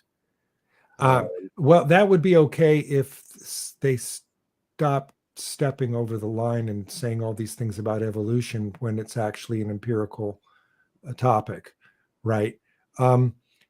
So, I mean, the Galilean principle. Galileo was trying to protect not only science from faith, but faith from science, right? He was saying, there are certain things that are empirical, and you'd best leave these alone. When you say question of God's existence is not an empirical question, I think that is an empirical question, because that is an empirical question about something that exists and for which there should be evidence. And I mean, I'm always compelled by kind of the logic of the flying spaghetti monster, right? This idea that if we're willing to say, oh no, let 1,000 flowers bloom, we can believe anything, then why not the flying spaghetti monster, and why not any other thing that somebody comes up with? I mean, I'm of the idea that, you can't know that there's no God. I can't disprove God's existence. But I don't believe in God's existence for the same reason that I don't believe in other things for which I don't have sufficient evidence. It's because I don't have sufficient evidence. Right. So that's an empirical question that I think, look, theists love to bring up empirical evidence when it helps them, but they refuse to revise their views when it doesn't. Now, does that remind you of what I just said about the double standard of evidence, right? Yeah. So, if you're going to take credit for the great diversity of nature, and, the fact that the butterfly has a spot that looks like an owl's eye and all this cool stuff that the evolutionists explain one way, but the theist explains another way. If you're going to take credit for all that beauty and diversity as evidence of God's existence, you'd also better be able to explain the Holocaust. You'd also, because it's all has to be explained.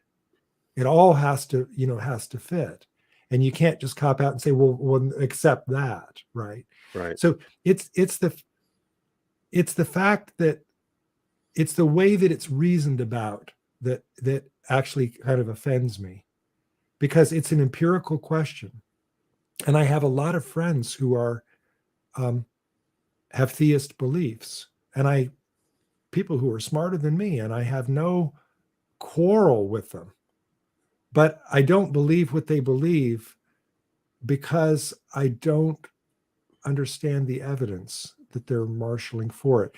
If people have religious beliefs based on their values, I don't know I don't know how to have that argument. I don't know how to get somebody to have different values than they have.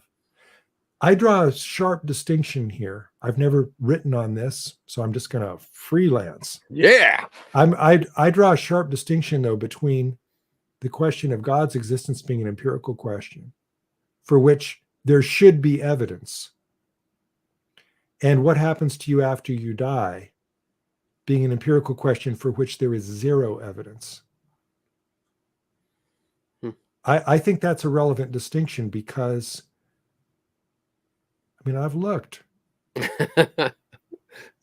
When we sleep and we wake, we have dreams, we have parallel experiences, we have near-death experiences, we have deja vu. Does any of that tell us anything about the afterlife? I've never found any of it to be to even rise to the level that it counts as evidence. I just think that it's this fascinating thing. I mean, look, I'm very curious. Something happens to us after we die, and I don't know what it is. And as I said, someday I'll know, or not, right? Right. I'm not anxious to find out anytime soon.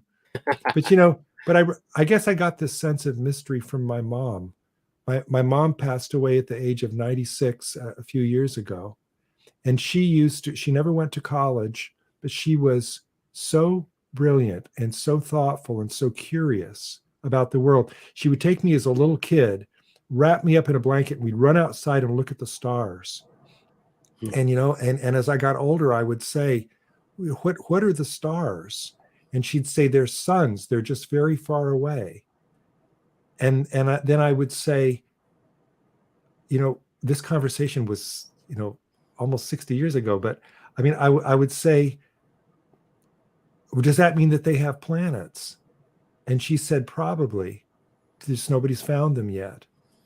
Now, this was, 1965, Okay. 1964. Yeah. They've discovered how many? 4,000 exoplanets now? I mean, what kind of a brilliant mind did she have to be so mysterious, so engaged with the mystery and wonder of the universe, and not to have hubris, and to be curious but skeptical at the same time, not to overstep. I mean, she was really the one that taught me to have beliefs like that. And I could just feel my mom saying, you don't know that. and I mean, I feel that voice telling me, don't believe things based on no evidence, but don't reject them when there's no evidence, because it's not an area on which we can have any knowledge. Very good. Socrates taught that too, right? Very good. All right. We got 3 questions left. Jennifer. Hi, Jen. If you could invite 5 people to dinner, living or dead, to have a deep conversation about anything you wish, who would your 5 people be? Oh, all at the same time? Sure. 5 people all at the same time. Wow. That's wow. That's yeah. Man, I'm gonna have to get back to you on that. I mean, Socrates, David Hume, Thoreau, all my great heroes amongst the philosophers. I mean, and 2 more to be named later. I don't I don't know. I mean, I've thought of a million questions I wish I'd asked my mom and dad. So maybe they're the other 2. Maybe the other 2. To have them back. But the things that I wish that I had asked. But no, that's wow, that's cool. Yeah, that's good. Cool. All right, 2 more to go. Hey, can you get that shirt? Oh, this shirt. That's a question for you. This is coming soon. Look for it on the website Thinking is Power by Melanie Trecek-King. This is the first one, the only one so far. And she actually, I don't know if she's going to officially name it this, but she unofficially named it the Kenny. She designed it specifically for me. Man. Well, that's why I'm so proud of it, because it's something that she thought of me. She designed the shirt for me, and then I got the first one. That is cool. Yeah, I love it. And they're currently working on a website kind of thing to get it up and running, and it should be up soon. So you'll be able to order one like this and many more things. So Thinking is Power. If you haven't subscribed to that channel, you need to, because it's a really good page, really good information. So awesome question. That's cool. All right. Last question. Daniel Reed, have you ever been in contact with the fellow that you met in the diner with whom you made the bet after your book was released? I think you're talking about the flat earther that I took to dinner. Let me read the question again. With the fellow you met in the diner with whom you made the bet after your book. Oh, no, I made the bet after my book was released. I think you're talking about the flat earther. So I took a flat earther. There was a flat earther up on stage who was giving a talk about how to get people into flat earth. and the methods he was using were the same ones I was recommending to get people out of it. So I invited him to dinner. We spoke for 2 hours, and he was a very intelligent, good debater. I mean, a smart guy. And I did not follow up with him. I should have followed up with him, because we had, so that question that I asked, what evidence would convince you that you were wrong? He took that question seriously because he understood the stakes of it. And we made an agreement that we were going to fly in a plane over Antarctica, because he said there were no flights over Antarctica because Antarctica doesn't exist, right? Yes. Well, rather it exists. It's 26,000 miles around the perimeter of the Earth. The ring, yeah. And I think it's 1,500 miles, on the bottom of the globe. And so he said to me, I said, so let's take that flight. And he says, there are no flights over Antarctica. And I took out of my back pocket, I said, yes, there are so-and-so airlines from Santiago, Chile to Auckland, New Zealand. And he said, have you been on that flight? And I said, no. Have you? Let's go. And he shook my hand, and we agreed to go on that flight together. And then we both got nervous, because then it got real. Okay. he said he had to be able to do experiments on the plane. And I didn't want him to come back to me later and say, oh, the window was curved and it looked like it was round, but it's really not. Or, I mean, this was the second thing that we thought of. The first thing was go up in a rocket. And he said, oh, the windows might be curved. So, okay. And so I said, look, how about if we see whether we have to stop for gas? Because no plane can make it 26,000 miles without refueling.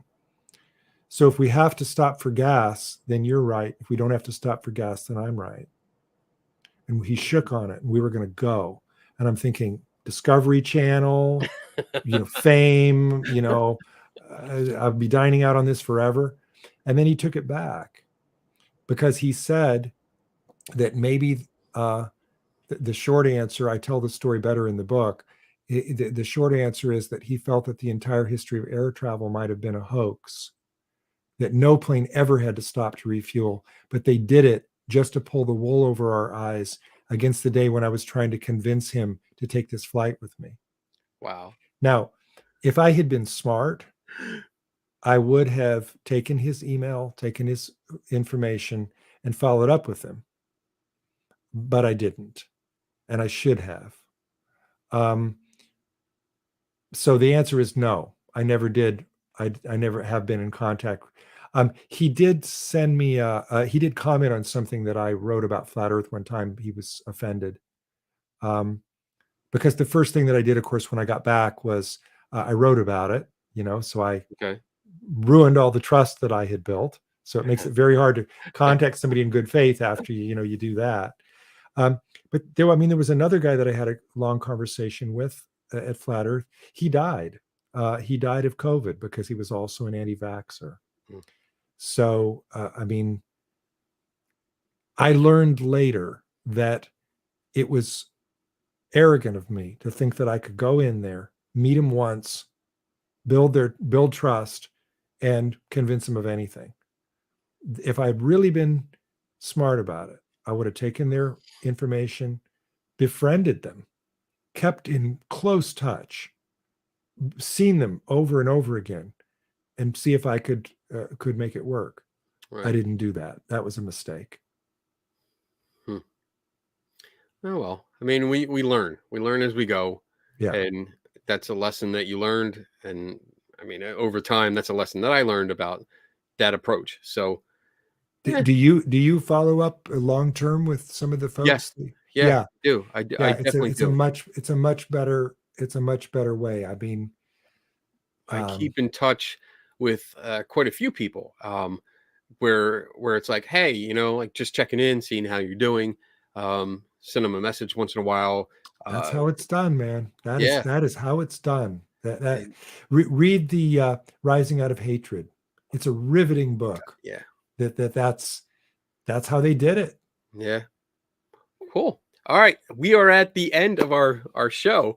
I've had a lot of fun. Have me back. Have me back sometime. This was a lot of fun. I'm gonna, because I'll change the lights in the bookshelf. We'll use a different color next time. I'm sure, because most of my questions came from just the introduction of your book. So once I get through it all, I'm sure I'm going to have a lot more questions, and I'm going to want to have you on again. And a good sign, usually for me, a good sign that we had a good guest on is when it's very quiet during the first hour. Like there's a little bit of conversation going on in the chat room, but if people aren't paying attention, the chat goes really fast. But when they are paying attention, because it's very interesting, people are just, they're glued. There's not many comments that run up, and there weren't a lot of comments going through in the beginning of the show, which is nice. It's very nice that people are paying attention. So I like it because I like your approach. I really respect your approach, and I try to follow it. So where can people find you if they want to know more about you and what you do? So the absolute easiest way to find me is my website, LeeMcIntyreBooks.com. It's got a little bio. It's got a link for all my books. It's got a calendar of my upcoming events, links to all my previous shows that I've done, and most importantly, my contact information. So if you want to follow up and email me, for whatever reason, go ahead and do that. But yeah, LeeMcIntyreBooks.com. That's the way to go. Awesome. So with that, let's see. I got a few announcements. You can stick around for a couple minutes. Sure. Don't go anywhere. My dogs are sleeping. I got nothing but time. So basically, I have a few things going on. Some of I can talk about, some I can't.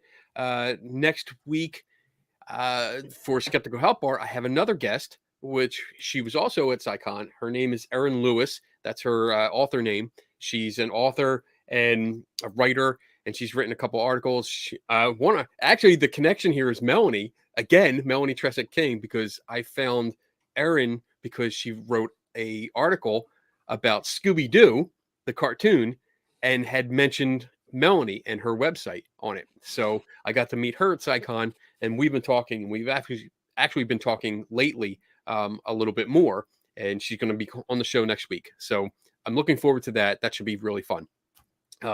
Besides that, there's stuff that goes on here at the Center for Inquiry. If you're in Western New York, in the Buffalo area, you are more than welcome to come by for some of these things.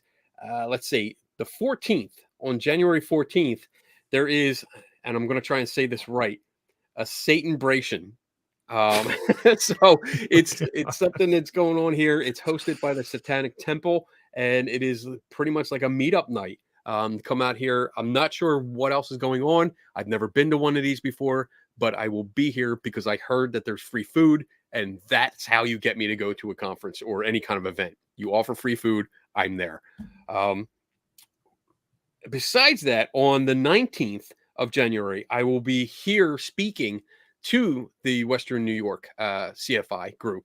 So it's a big event. We're going to, I think members and students are free. And then for anyone that's not a member of CFI, it's a $10 admission fee. But I'm going to be doing my presentation about bridging the gap between some believers and skeptics, working together, being nice, that kind of thing.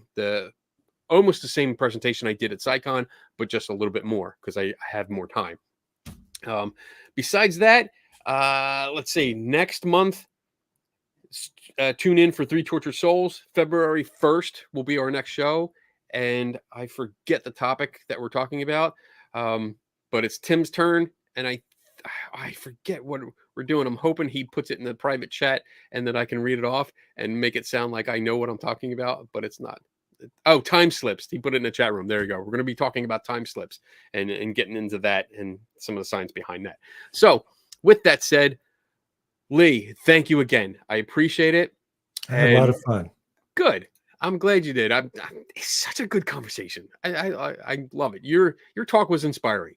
And again, I'm not kissing your ass. I like it because I can relate to so much that you talked about. So I really like it. Thanks for pulling all my secrets out of me that are going to live on YouTube forever now, too. There you go. There you go. You know what? That's real. That's okay. They're personal, but we've been through them. It's real. It's real Yeah. stuff, and that's important. I mean, that's isn't that kind of what it means to be a skeptic? To talk about Yeah. whatever you Yeah. believe in an open, honest way, not being afraid where the conversation's going to go. I think Right. that's it. Don't be afraid. Speak your mind. Yeah. But be polite. That's all. Just be Yeah. polite about it. So with that, I'm going to play our outro video, and then you stick around till afterwards. We can chat a little bit more. But for everyone else, have a great weekend.